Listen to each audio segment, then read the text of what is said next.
சென்னை, வேலூர் உள்ளிட்ட மாவட்டங்களில் ஸ்கர்ப் டைபஸ் நோய் பாதிப்பு அதிகரிக்க தொடங்கியிருப்பதால் மக்கள் கவனமுடன் இருக்க வேண்டும் என்று மருத்துவத்துறை அறிவுறுத்தியுள்ளது. ஸ்கர்ப் டைபஸ் என்பது ஒரு வகை ஒட்டுண்ணி கடியால் பரவும் காய்ச்சலாகும். தமிழ்நாட்டில் மேற்கு தொடர்ச்சி மலைப்பகுதியை ஒட்டிய மாவட்டங்கள் மற்றும் கிருஷ்ணகிரி உள்ளிட்ட பகுதிகளில் இந்த பாதிப்பு தொடர்ந்து வந்தது. தற்போது இது சென்னை, திருவள்ளூர், காஞ்சிபுரம், செங்கல்பட்டு, திருப்பத்தூர், ராணிப்பேட்டை, வேலூர் மாவட்டங்களில் கூட பரவி வருவதாக மருத்துவத்துறை அதிகாரிகள் எச்சரிக்கின்றனர்.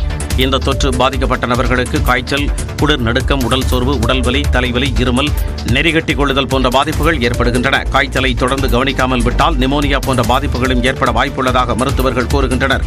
இது ஒரு 2 நாள் 3 நாள் சரியா போயிடும்.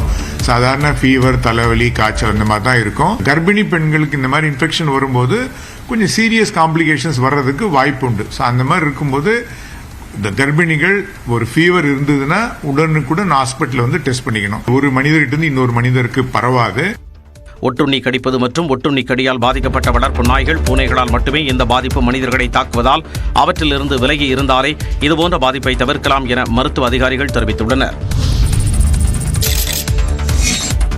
தமிழக அரசு பள்ளிகளை தனியாருக்கு தத்துக் கொடுக்கவோ தாரை வார்க்கவோ அவசியமில்லை என்று அமைச்சர் அன்பில் மகேஷ் தெரிவித்த நிலையில் இதுகுறித்து முன்னரே விளக்கமளித்திருக்க வேண்டும் என மார்க்சிஸ்ட் கம்யூனிஸ்ட் மாநில செயலாளர் பாலகிருஷ்ணன் தெரிவித்தார். அதே நேரம் தமிழக பட்ஜெட்டில் கல்வித்துறைக்கு ஒதுக்கப்பட்ட நிதி எங்கே சென்றது என அரசு வெள்ளை அறிக்கை வெளியிட வேண்டும் என பாஜக மாநில தலைவர் அண்ணாமலை கூறியுள்ளார். நீங்கள் நினைக்கிறது மாதிரி தத்து கொடுக்கிறதோ அது தாரை பார்த்து செய்ய வேண்டிய அவசியம் அல்ல. பள்ளி கல்வித்துறைங்கிறது எங்க பிள்ளைய நாங்க தான் வளர்த்து எடுக்குமே தவிர இன்னொருத்தவங்க தத்து கொடுக்க வேண்டிய அவசியம் எங்களுக்கு இல்லை என்பதை இந்த நேரத்தில் நான் வன்மையாக கண்டனத்தோடு வருத்தத்தோடு நான் பதிவு செய்ய நான் கடமைப்பட்டேன். இந்த மாதிரி அரசு பள்ளிகளை தத்து கொடுத்துருவாங்க அப்படின்னு சொல்லி செய்தி வருது. இந்த செய்தி வந்த உடனே தமிழக அரசு அமைச்சர் அந்த செய்தி தப்புன்னு மறுத்து இருந்தால் நாங்கள் ஒன்றும் சொல்ல போகிறது கிடையாது. அந்த செய்தியை அரசு மறுக்காத போது எங்களுக்கு வேற வழி என்ன இருக்கு? ஆகவே இன்னைக்கு நாங்கள் அது மாதிரி செய்யலைன்னு சொல்றாரு. ஓகே, நல்லது, நல்லது, வரவேற்கிறோம். 44,672 கோடி ரூபாய் எஜுகேஷன் டிபார்ட்மெண்ட் பட்ஜெட் சொல்லியிருக்கிறீங்க. 10,000 பள்ளிகள், சிதிலமடைஞ்ச பள்ளிகளை நாங்கள் கட்ட போறோம் தேர்தல் அறிக்கையில் சொல்லித்தான் வாக்குறுதி கொடுத்து நீங்க வந்திருக்கிறீங்க.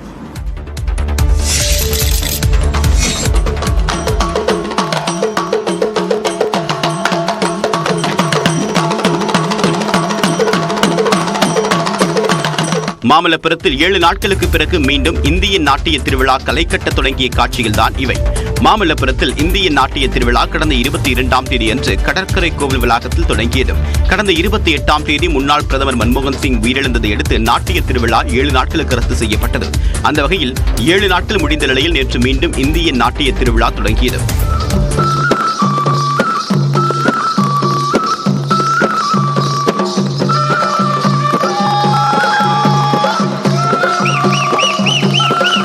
கிராமிய கலைகள், தமிழ்நாடு, கேரள மாநிலத்தின் தப்பாட்டம் மற்றும் பரதநாட்டியம் ஆகிய நிகழ்ச்சிகள் அரங்கேற்றப்பட்டன. இதனை சுற்றுலா பயணிகள் ஆர்வத்துடன் பார்த்து ரசித்தனர். முன்னாள் பிரதமர் மன்மோகன் சிங் மறைவால் விடுபட்ட நாட்களில் நடைபெறக்கூடிய நிகழ்ச்சிகளை நடத்துவதற்காக ஒரு நாளைக்கு 4 நிகழ்ச்சிகள் நடைபெறும் என்று சுற்றுலாத்துறை தெரிவித்துள்ளது. கிருஷ்ணகிரி மாவட்டம் தேன்கனிக்கோட்டை அருகே 2 ஆண்டுகளாக போக்கு காட்டி வந்த சிறுத்தை கூண்டு வைத்து பிடிக்கப்பட்டது. இஸ்லாம்பூர் சுற்றுவட்டாரத்தில் தனியாருக்கு சொந்தமான இடத்தில் 2 ஆண்டுகளாக சிறுத்தை புலி நடமாட்டம் இருந்து வந்தது. அவ்வப்போது வெளியேறும் சிறுத்தை கால்நடைகளை தாக்கியும் பொதுமக்களை அச்சுறுத்தியும் வந்தது. இதனால் அதனை பிடிக்க வேண்டுமென கிராம மக்கள் கோரிக்கை விடுத்து வந்தனர். சிசிடிவி காட்சிகள் மூலம் சிறுத்தை இருப்பதை உறுதி செய்த வனத்துறையினர் தீவிர தேடுதல் வேட்டையில் ஈடுபட்டனர். அதனைத் தொடர்ந்து மல்லிகை ஃபார்ம்ஸ் எனப்படும் இடத்தில் கடந்த சில மாதங்களுக்கு முன்பு பிரம்மாண்ட கூண்டு வைத்து கண்காணித்து வந்தனர். இந்த நிலையில் வியாழனன்று அதிகாலை வனத்துறை வைத்திருந்த கூண்டில் சிறுத்தை புலி சிக்கியது. பிடிபட்ட சிறுத்தையை அடர் வனப்பகுதிக்குள் வனத்துறையினர் விடுவித்தனர். 2 ஆண்டுகளாக போக்கு காட்டி வந்த சிறுத்தை புலி பிடிபட்டதால் கிராம மக்கள் நிம்மதி பெருமூச்சு விட்டுள்ளனர். தங்களிடம் அதிகாரிகள் கரும்புகளை லஞ்சமாக கேட்பதாக விவசாயிகள் கண்ணீர் வடிக்கின்றனர். இங்கே பொங்கல் கரும்புகள் இனமாக கேட்பதாக விவசாயிகள் வேதனை தெரிவிக்கின்றனர். சில நிறைய கம்ப்ளைண்ட் வருதுங்க. ஒரு வண்டி கரும்பு கொடுத்தாக்கா 2 கத்தை எனக்கு ஃப்ரீயாக கொடு, 3 கத்தை ஃப்ரீயாக கொடுன்னு ஒரு சிலர் கேட்குறாங்களாம். அந்த மாதிரி இந்த தடவை எந்த காம்பு கூட எந்த காட்டியாவது வாங்கினாக்கா கம்ப்ளீட் விவசாயிகளையும் திரட்டி அந்த கரும்பே போகணும்னா கூட ரோட்டில் மறியல் பண்ணுற அளவுக்கு வந்துடும். நாமக்கல் மாவட்டம் பள்ளிப்பாளையம் அடுத்த சமய சங்கிலி பகுதியில் இருந்துதான் அதிக அளவில் கரும்புகளை அரசு கொள்முதல் செய்து ரேஷன் கடை வழியாக பொங்கல் பண்டிகைக்கு மக்களுக்கு அளிக்கிறது. கடந்த 3 ஆண்டுகளாக ஒரு கரும்பு 35 ரூபாயாக அரசு நிர்ணயித்திருக்கக்கூடிய நிலையிலும் முழு தொகை தங்களுக்கு கிடைப்பதில்லை என்று விவசாயிகள் வேதனை தெரிவிக்கின்றனர். நிலையில் சமய சங்கிலி பகுதியில் கொள்முதல் செய்யப்பட உள்ள கரும்புகள் குறித்து மாவட்ட ஆட்சியர் ஆய்வு மேற்கொண்டார். போது அதிகாரிகள் இனாமாக கரும்புகள் கேட்பதாக விவசாயிகள் முறையிட்டனர். இதுவரை தங்களுக்கு எந்த புகாரும் வரவில்லை என்றும், அப்படி விவசாயிகள் புகார் தெரிவித்தால் இனாமாக கரும்பு கேட்கக்கூடிய அதிகாரிகள் மீது கடுமையான நடவடிக்கை எடுக்கப்படும் என்று மாவட்ட ஆட்சியர் திட்டவட்டமாக தெரிவித்துள்ளார். பணமும் தரகர்கள்லாம் யாரும் கிடையாது, நேரடியா உங்களுக்கு உங்க வங்கி கணக்குக்கே வரவு வந்துடும். பெண்கள் மற்றும் பெண் குழந்தைகளுக்கு எதிராக தொடரும் பாலியல் வன்கொடுமைகளை வேடிக்கை பார்க்கும் அரசாக திமுக அரசு இருப்பதாக அதிமுக பொதுச் செயலாளர் எடப்பாடி பழனிசாமி கண்டனம் தெரிவித்துள்ளார்.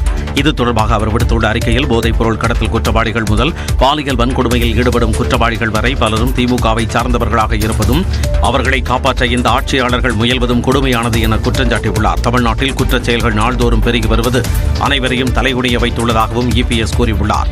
இபிஎஸ்க்கு பதிலடி கொடுத்துள்ள சட்டத்துறை அமைச்சர் ரகுபதி, தனது அரசியல் ஆதாயத்திற்காக அரைத்து புளித்த அதே பொய்களை அள்ளி வீசிக் கொண்டிருக்கிறார் பழனிசாமி என்று விமர்சித்துள்ளார். உயர்நீதிமன்றமே எதிர்க்கட்சிகளின் செயலை தாங்க முடியாமல் அவர்கள் முகத்திரையை கிழித்து தொங்கவிட்டுள்ளதாக சுட்டிக்காட்டியுள்ள ரகுபதி, எடப்பாடிக்கு ஒரே பொய்யை திரும்ப திரும்ப பேச எந்த கூச்சமும் இருப்பது இல்லை என்றும் கடுமையாக சாடியுள்ளார்.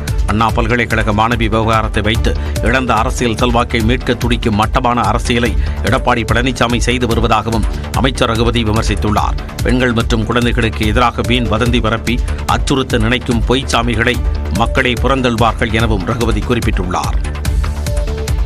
தமிழகத்தில் பெண்களுக்கு பாதுகாப்பு இல்லை என சௌமியா அன்புமணி குற்றம் சாட்டியுள்ளார். சென்னை வள்ளுவர் கூட்டத்தில் தடையை மீறி போராட முயன்ற சௌமியா அன்புமணி கைது செய்யப்பட்டு விடுவிக்கப்பட்டார். அண்ணா பல்கலைக்கழக மாணவி பாலியல் வன்கொடுமையை கண்டித்து சௌமியா அன்புமணி தலைமையில் பாமக மகளிரணி சார்பில் போராட்டம் அறிவிக்கப்பட்டது. ஆனால் போராட்டத்திற்கு காவல்துறை அனுமதி மறுத்தது. இந்நிலையில் தடையை மீறி போராடுவதற்கு தொண்டர்களுடன் வள்ளுவர் கூட்டம் வந்த சௌமியா அன்புமணியை காவலர்கள் கைது செய்து வாகனத்தில் ஏற்றிச் சென்றனர்.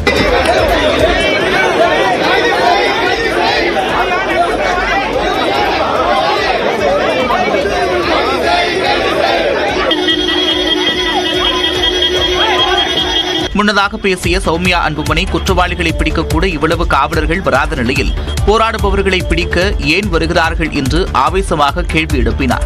இன்னும் எத்தனை பொண்ணுங்களை பலி வாங்க போகுது இந்த அரசாங்கம் எங்களுக்கு தெரியல.